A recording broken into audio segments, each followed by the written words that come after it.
Mantas paklausė, kokia tavo svajonė. Nu, kaip ir kiekvienas vaikas atsako, mano didžiausia svajonė yra pasveikti. Tiesiog pasveikti. Ir kažkaip jie ten susirašinėjo ir kaip Edgaras paaiškino, man kaip papasakojo, paantrino, sako, mamytė, tai žinai, sako, aš neprašiau nei kompo, nieko, man reikia dviračių. Čia yra jo svajonė, sako, bet berniukam yra dviračiai, paskui gal mašinos. Tai aš juokiuosi, gal motociklas paskui, sakė, ne, paskui mašina. Tikriausia kaltininkas yra pats Rimantas Kaukėnas. Dėl to, kad jo dėka aš sužinojau apie Edgarą ir jo dėka aš sužinojau Edgaro svajonę. Taip kaip ir sakau, slaptai. Ir kaip tu gali gyvenimą gauti, jeigu tu nieko neduosi? Aišku, vienas dalykas ir intuityviai širdimi jaučiu, kad aš noriu tą daryti, nes tai yra gera daryti darbus. Bet iš tos pusės, laikydamasis toks supranti, kad tai dėl savęs tu turi vien tik gyventi. Ir galvojant apie kitus, ypatingai jeigu tai yra svajonė, Edgaro buvo susitikti su Donatu Montvydu, o kita svajonė šiaip nepriklausomai nuo manęs turėti dviratį, tai aš supratau, kad tuos dalykus aš galiu išpildyti. Ir tai nėra mano atveju kažkas tokio sudėtingo. Viso labo reikėjo noro tiesiog.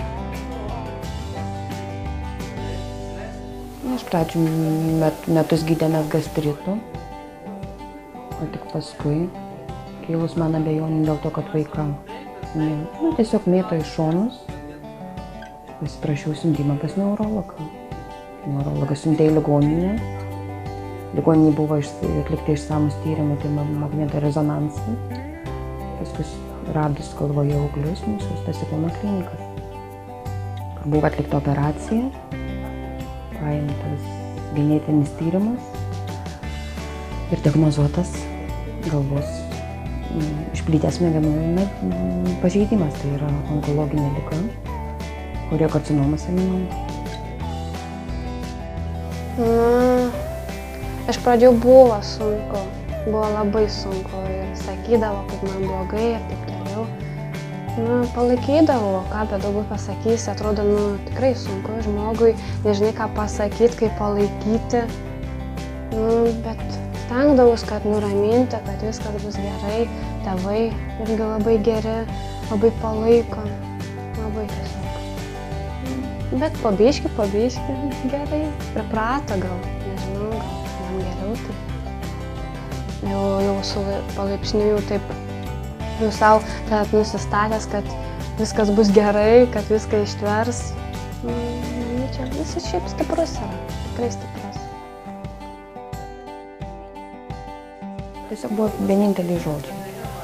Jeigu aš daviau savo galvą per pjauti, tai aš nepasiduosiu.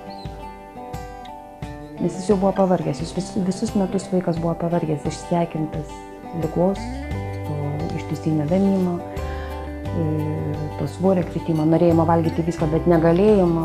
Tiesiog jam jau tada buvo tiesiog jau, kad tik tai surado lygą. Nes su jo daina, man kažkaip pradėjo jo dainas patikti. Nes pati pirmoje daina nori, kad būtų mano, nusinčiau savo draugį ir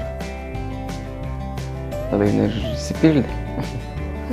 Ir po to taip jis man tam pavasariniais metais, kaip tik balandžio mėnesį, atsiuntė muziką nuo Donato Montvydo klipą. Ir man taip net už širdies paėmė. Ir kažkaip taip prasidėjo.